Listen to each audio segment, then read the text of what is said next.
अस्सलाम वालेकुम, कैसे हैं आप सब। तो आज हम बात करने जा रहे हैं एक्सरसाइज 4A के क्वेश्चन नंबर 7 की। मेरे पास ये बुक 3 है जिसको हम D3 भी बोलते हैं और उसका चैप्टर नंबर 4 चल रहा है जिसका नाम है इंडिसेस एंड स्टैंडर्ड फॉर्म। तो इस चैप्टर से रिलेटेड बहुत सा कंटेंट मैं अपने चैनल पर अपलोड कर चुका हूँ। मैंने इस चैप्टर के नेम से एक सेपरेट प्लेलिस्ट भी बनाई हुई है, उसका मैंने लिंक डिस्क्रिप्शन में दे दिया है। अगर आप इसके बाकी सोल्यूशंस में इंटरेस्टेड हो तो वो आप लिंक डिस्क्रिप्शन में से देख सकते हैं। उस लिंक पर क्लिक करने से आपके सामने इसकी प्लेलिस्ट ओपन हो जाएगी और अभी तक जो कंटेंट मैंने अपलोड किया है और इन फ्यूचर इस चैप्टर से रिलेटेड अपलोड करूंगा वो सबका सब आपको एक ही जगह पर मिल जाएगा।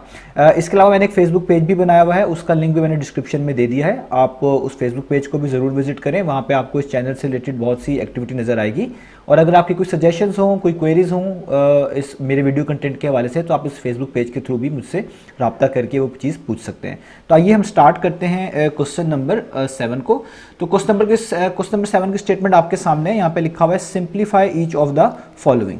तो हमने यहाँ पे इनको सिंप्लीफाई करके दिखाना है और ए से लेकर डी तक हमें डिफरेंट पार्ट्स यहाँ पे गिवन है और हमने लॉ ऑफ इंडिसेस को इस्तेमाल करना है और उनकी मदद से इनको सॉल्व करना है। लॉ ऑफ इंडिसेस क्या होते हैं वो मैंने क्वेश्चन नंबर 1 से लेकर क्वेश्चन नंबर 6 तक एक्सप्लेन किए हैं। आप लाजमी क्वेश्चन नंबर 1 से लेकर 4 तक देख लें ताकि आपको लॉ ऑफ इंडिसेस के बारे में पता चल सके, जिसकी मदद से हमने क्वेश्चन नंबर 7 को सॉल्व करना है। तो आइए स्टार्ट करते हैं क्वेश्चन नंबर 7 के पार्ट नंबर ए के साथ।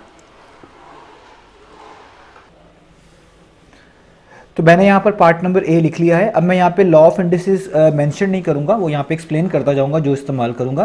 तो देखिए यहाँ पे ब्रैकेट्स के अंदर लिखा हुआ है a multiply by B square और इन सब के ऊपर होल पार्ट 3 है। तो मैंने आपको इस पहले भी समझाया हुआ है, आपको पता है कि लॉ ऑफ इंडिसेस के मुताबिक अगर दो भी आपके पास कोई दो चीज़ें मल्टीप्लाई हो रही है और उनके ऊपर होल कोई पार लिखी हो तो आपने वो पार सेपरेट करके लिख देनी है इन दोनों चीज़ों के साथ जो यहाँ पे मल्टीप्लाई हो रही है, यानी a के साथ भी और b स्क्वायर के साथ भी। तो यहाँ पे a multiply by b square की होल पार 3 है, तो मैं इसको लिख सकता हूँ कि ये जो पार ऊपर 3 है ये a के ऊपर अलहदा से आएगी और b स्क्वायर के ऊपर अलहदा से आएगी इस तरीके से। आगे मल्टीप्लाई का साइन सेम आपने लॉ यहाँ पे भी इस्तेमाल करना है। यहाँ पे भी ये 2 multiply by a square multiply by b लिखा हुआ है, यानी तीनों चीज़ें मल्टीप्लाई हो रही हैं और इनकी होल पार ऊपर 3 है। तो ये जो पार है ये सब पे डिस्ट्रीब्यूट हो जाएगी, अलग अलग करके हम लिखेंगे। तो हम लिखेंगे कि 2 के ऊपर पार 3 अलग से आएगी। आप यहाँ पे ब्रैकेट्स का यूज़ कर लें तो भी ठीक है, ना यूज़ करें तो यहाँ पे वो भी ठीक है। a स्क्वायर के ऊपर पार 3 अलग से आएगी, यहाँ पे ब्रैकेट यूज़ करनी पड़ेगी और आगे b के ऊपर भी पार अलग से 3 आ जाएगी। ठीक है, ये हमने इसको कर लिया। अब हम इसको थोड़ा सा फर्दर सिंप्लीफाई कर लेते हैं। a के ऊपर पार 3 का मतलब a क्यूब ही होगा, इसको हम ऐसे ही लिख लेंगे।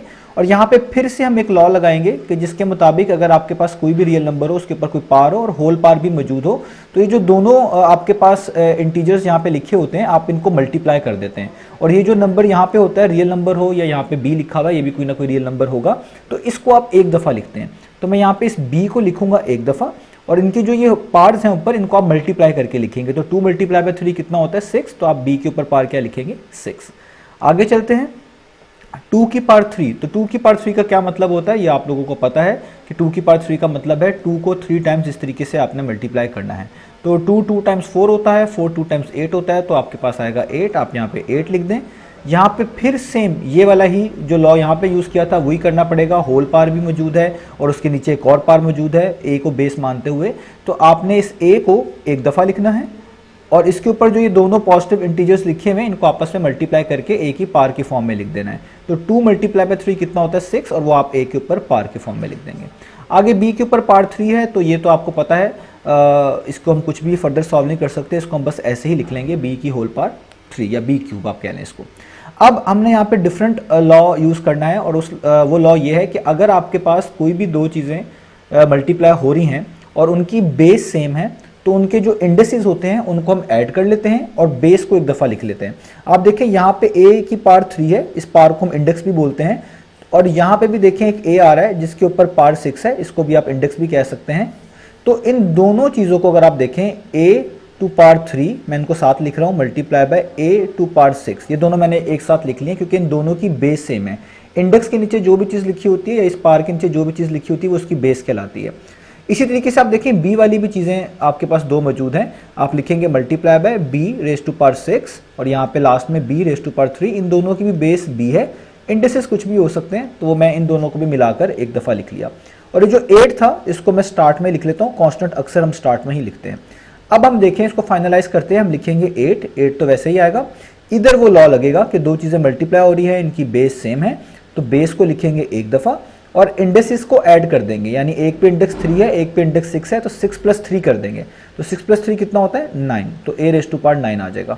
आगे लिखेंगे b, सेम लॉ यहाँ पे भी अप्लाई करेंगे, दोनों की बेस सेम है तो मैंने एक बार बेस लिख ली और इनके जो इंडेक्सेस हैं, यानी b पे इधर जो इंडेक्स है 6 है, इधर 3 है, इन दोनों को ऐड कर देंगे तो 6 + 3 कितना होता है, ये होता है 9।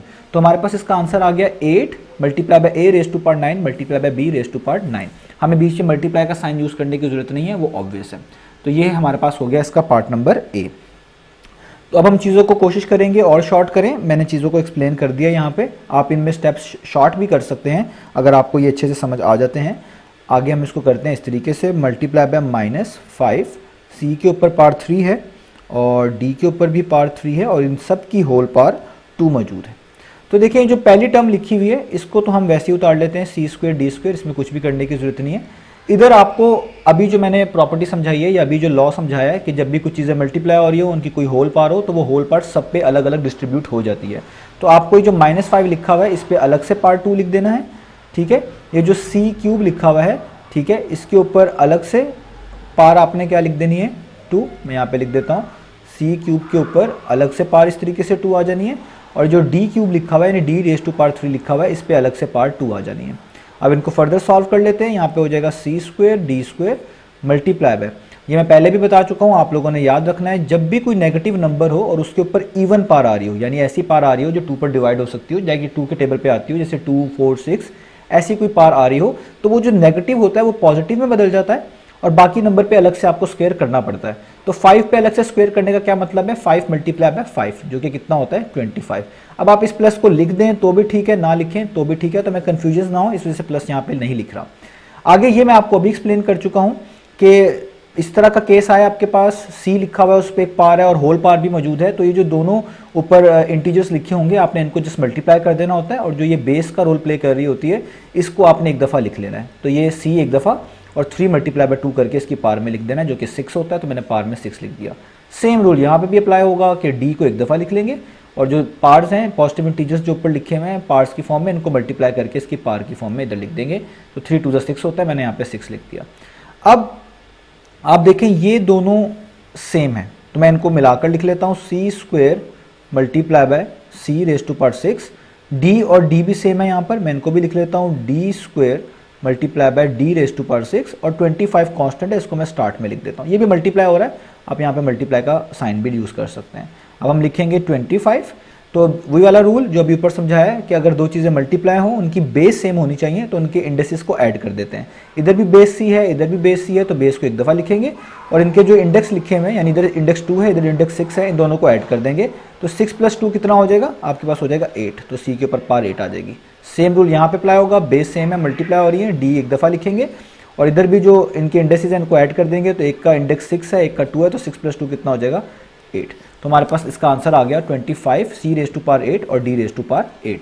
ये हमारे पास हो गया इनका बी पार्ट। तो अब हमारे पास यहाँ पे पार्ट नंबर सी है, मैंने पार्ट नंबर सी लिख लिया है। तो आप देखें यहाँ पे ब्रैकेट्स में 8 multiply by e⁻5 multiply by f⁻3 लिखा हुआ और इन सब की होल पावर 2 है। तो जैसा कि मैंने अभी स्टार्ट में भी जो 2 क्वेश्चन है उसमें भी हमने लॉ यूज़ किया है, यहाँ पे भी वो यूज़ करेंगे कि जब भी कुछ चीज़ें मल्टीप्लाई हो रही हो और इनकी होल पावर हो, इन सब की एक कलेक्टिव पावर ऊपर लिखी हो, तो ये जो पावर है ये डिस्ट्रीब्यूट हो जाती है। ये जो ब्रैकेट्स के इनसाइड सब चीज़ें लिखी हुई इन सब पे अलग अलग डिस्ट्रीब्यूट हो जाएगी।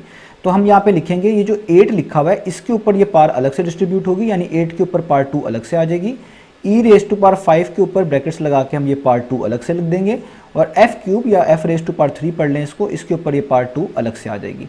डिवाइड की जगह पे आपको ये इस तरह की लाइन यूज़ कर लेनी है और सेम प्रॉपर्टी जो अभी यहाँ पे मैंने आपको बताई है वो यहाँ पे भी यूज़ करनी है। e³ मल्टीप्लाई बाय f, इन सब के ऊपर जो होल पावर है वो 3 लिखी हुई है, दोनों चीज़ें मल्टीप्लाई हो रही हैं, होल पावर 1 लिखी हुई है, तो इधर भी डिस्ट्रीब्यूट हो जाएगी ये होल पावर 3 सब के ऊपर, यानी जो e³ लिखा हुआ है इसके ऊपर भी पावर 3 अलग से लगा देंगे और f जो है उसके ऊपर भी पावर 3 अलग से आ जाएगी। आप इन सब के दरमियान मल्टीप्लाई का साइन डाल लें, इन सारे टर्म्स के दरमियान, तो भी ठीक है, और ऐसे लिख लें तो भी ठीक है।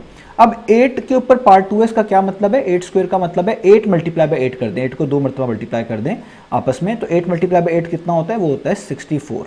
और यहाँ पे आपको मैंने अभी ऊपर लॉ समझाया है कि जब भी इस तरह की ब्रैकेट्स आएँ, कोई भी आपके पास रियल नंबर लिखा हो, उसका कोई इंडेक्स हो और इन सब की होल पावर भी मौजूद हो, तो ये जो ई का इंडेक्स है 5 और इसके इन ई का जो इंडेक्स 5 है इन सब की होल पावर भी मौजूद हो ऊपर 2, तो आपने क्या करना है, ये जो बेस लिखी होगी, जो भी यहाँ पे लिखी होगी ई एफ जी जो भी लिखी होगी, इसको आपने एक दफ़ा लिख लेना है। और ये जो ऊपर पॉजिटिव इंटीजर्स या जो भी इंटीजर्स यहाँ पे लिखे होंगे आपने उनको आपस में मल्टीप्लाई करके इसकी पार की फॉर्म में लिख लेना है। तो 5 2 टाइम्स कितना होता है, वो होता है 10, तो आप ई के ऊपर पार कितनी लिखेंगे 10। सेम प्रॉपर्टी यहाँ पे यूज़ करेंगे, सेम लॉ यहाँ पे यूज़ करेंगे। यहाँ पे एफ लिखा हुआ है, आप एक दफ़ा एफ को लिख लेंगे और इनके ऊपर जो ये होल पार्ट्स हैं और एक इंडेक्स है इनको आप आपस में मल्टीप्लाई कर देंगे जिस तरह ई के केस में किया। तो 3 × 2 कितना हो जाएगा 6, और वो इसकी पार की फॉर्म में लिख देंगे। डिवाइडेड बाय, नीचे आप देखें सेम यही लॉ दोबारा यूज़ करेंगे, ई लिखा हुआ है, आप एक बार ई को लिख लेंगे और जो ये पार्ट्स और होल पार्ट्स आती हैं इनको आपस में मल्टीप्लाई कर देंगे, यानी 3 × 3 तो ये हो जाएगा 9। और f के ऊपर पावर 3 है, इसको आप जस्ट ऐसे ही लिख लें f⁻3। आगे मैं यहाँ पे कर देता हूँ 64 लिखें। अब हमने डिफरेंट लॉ यूज़ करना है यहाँ पे। तो हमने एक लॉ ये भी पढ़ा है कि जब भी दो चीज़ें डिवाइड हों शर्त ये है कि उनकी बेस सेम हो। आप देखिए यहाँ पे e⁻10 है ऊपर और नीचे e⁻9 है, ये दोनों की बेस सेम है। पार के नीचे जो चीज़ लिखी होती है वो बेस होती है। यहाँ पे 10 को आप पार भी बोल सकते हैं अभी फिलहाल, या इंडेक्स भी बोल सकते हैं। तो इस इंडेक्स के नीचे जो चीज़ लिखी हुई है वो बेस है, यानी यहाँ पे भी बेस ई है, इधर 9 के नीचे जो लिखा हुआ है ये भी बेस ई है। एक ऊपर है एक नीचे है, दोनों डिवाइड हो रहे हैं। तो जब भी बेस सेम हो तो आपने फिर क्या करना होता है, जब भी दो चीज़ें डिवाइड हो रही हो विद बेस सेम, तो आपके पास देखना होता है इंडेक्स बड़ा कहाँ पर मौजूद है। तो 10 बड़ी पार है या 10 बड़ा इंडेक्स है एज़ कम्पेयर टू 9।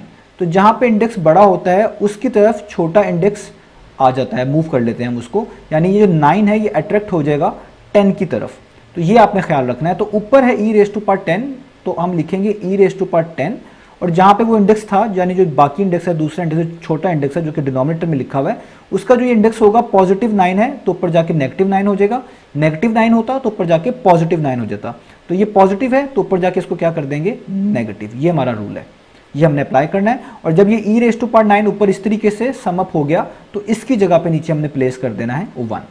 अब सेम केस इन f का केस के अंदर करेंगे। इधर भी दोनों चीज़ें डिवाइड हो रही हैं, बेस सेम है, बेस f है। तो आपने देखना है इंडेक्स बड़ा कहाँ पर मौजूद है, तो ऊपर 6 लिखा हुआ है। यहाँ पे न्यूमरेटर में जो f है उसके ऊपर इंडेक्स 6 है, ये बड़ी पार है एज़ कम्पेयर टू नीचे जो f लिखा हुआ है उसके ऊपर पार 3 है। तो ऊपर हमने इन सबको मूव करना है, तो हम यहाँ पे लिखेंगे f, इसके ऊपर जो इंडेक्स मौजूद है वो वैसे का वैसे ही।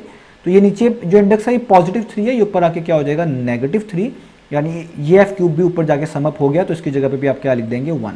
तो आपके पास आ जाएगा 64। 10 - 9 कितना होता है, वो होता है 1। आप उसको लिख लें तो भी ठीक है, ई के ऊपर ना लिखें तो भी ठीक है। और 6 - 3 होता है 3, तो f के ऊपर पार कितनी आ जाएगी 3। तो ये हमारे पास आंसर हो गया इसके पार्ट नंबर सी। तो आइए अब इसका हम लास्ट पार्ट कर लेते हैं। तो वो है इसका पार्ट नंबर डी। तो वो लिखा हुआ है 16g और उसके ऊपर पार 8 है, आगे h⁻7 है, डिवाइड का सिंबल है और आगे ब्रैकेट्स में -2g³ और h² और इन सब के ऊपर पार 3 है। तो इस चीज़ को तो वैसे ही लिखते हैं, इसमें और कुछ अभी सिंप्लीफिकेशन की गुंजाइश नहीं है, इसको मैं जस्ट वैसे ही लिख रहा हूँ जैसे ये मौजूद है, ठीक है। आगे डिवाइड का सिंबल है तो डिवाइड को हम नीचे लिखेंगे और इस पे वो लॉ ऑफ इंडिसेस यूज़ करेंगे जो हमने अभी तक पढ़े हुए हैं। ये सब मल्टीप्लाई हो रहे हैं, इनके ऊपर होल पार 3 मौजूद है तो इस सब पे डिस्ट्रीब्यूट हो जाएगी जिस तरह मैं समझा चुका हूँ। तो -2 पे अलग से पार 3 डालनी है, ये जो g³ है इसके ऊपर अलग से पार 3 डालनी है और जो h² है इसके ऊपर अलग से पार 3 डालनी है। तो अब यहाँ पे इसको सॉल्व कर लेते हैं। ये हो जाएगा 16g⁻8 h⁻7 डिवाइडेड बाय, अब यहाँ पे नेगेटिव नंबर है और उसके ऊपर पार इवन नहीं है, ऑड है। अगर इवन पार हो तो नेगेटिव पॉजिटिव में बदल जाता है, अगर इवन पार नहीं है ऑड पार है तो नेगेटिव नेगेटिव ही रहता है, बस नंबर का क्यूब लेना पड़ता है। तो नेगेटिव ही रहेगा। 2 की पार 3 का मतलब है 2 × 2 × 2, 3 मरतबा 2 को आपस में मल्टीप्लाई कर देना है तो वो आएगा 8। तो यहाँ पे आ जाएगा 8। यहाँ पे आपको लॉ पता है, ऐसे केस में क्या करते हैं, यहाँ पे g के ऊपर पार 3 है और इन सब की होल पार g³ की होल पार फर्दर 3 है। तो ऐसे केस में जो g लिखा हुआ है, जो बेस लिखी होती है, इसको वैसे लिख लेते हैं और ये जो ऊपर 2 पार्ट्स आप कह लें, एक होल पार है और एक जस्ट g के ऊपर इंडेक्स है, तो इन दोनों को आपस में मल्टीप्लाई कर देते हैं जैसे समझाया है। तो 3 टाइम्स कितना हो जाएगा 9। अब यहाँ पे भी वही करना है, h एक बार लिख लेंगे, जो भी यहाँ पे g पे प्रॉपर्टी लगाई है वो यहाँ पे भी लगेगी और 2 × 3 कर देंगे, वो हो जाएगा 6। अब इसको हम कैंसिल आउट करते हैं, इनमें हमारे पास गुंजाइश है कि हम चीज़ों को थोड़ा सा कैंसिल आउट कर सकेंगे। तो 8 1 टाइम्स 8 2 टाइम्स 16 होता है, यानी ऊपर तो हमारे पास आ गया 2। अब आप देखें यहाँ पे g रेज टू पावर 8 है और नीचे g रेज टू पावर 9 है, दोनों की बेस सेम है, ऊपर भी बेस g है, नीचे भी बेस g है, इंडेक्सेस कुछ भी हो सकते हैं, बेस सेम होनी चाहिए और डिवाइड हो रहे होने चाहिए, तब हम ये वाला लॉ लगाएंगे जो भी यूज करने जा रहे हैं।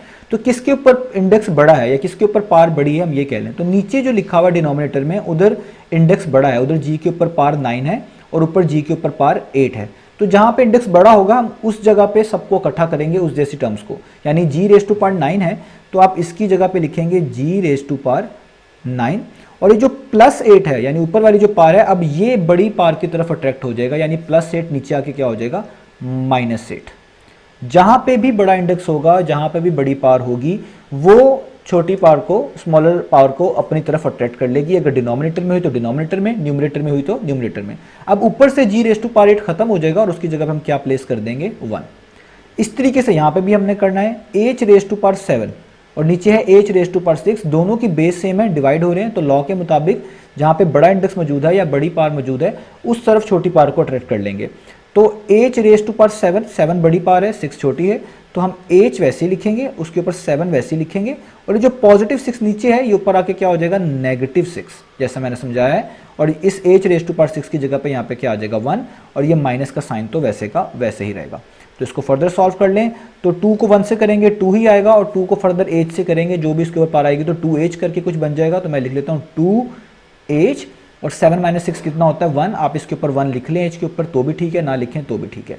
नीचे माइनस का साइन आएगा, 9 - 8 क्या होता है वो भी होता है 1, इधर आप 1 लिख लें तो भी ठीक है, ना लिखें तो भी ठीक है। और ये 1 से मल्टीप्लाई हो रहा है, इस 1 को यहाँ पे कोई भी चीज़ 1 से मल्टीप्लाई कोई भी फर्क नहीं डालती, इसको आप लिख लें तो भी ठीक है, ना लिखें तो भी ठीक है। और इस चीज़ को आप ऐसे भी लिख सकते हैं, इन दोनों के मीनिंग सेम है। तो ये हो गया हमारे पास इसका पार्ट नंबर डी। तो उम्मीद है आपको ये क्वेश्चन समझ आया होगा, हमने सारे क्वेश्चन कर लिए हैं। इंशाल्लाह नेक्स्ट वीडियोस मिलेंगे बाकी सॉल्यूशंस के साथ।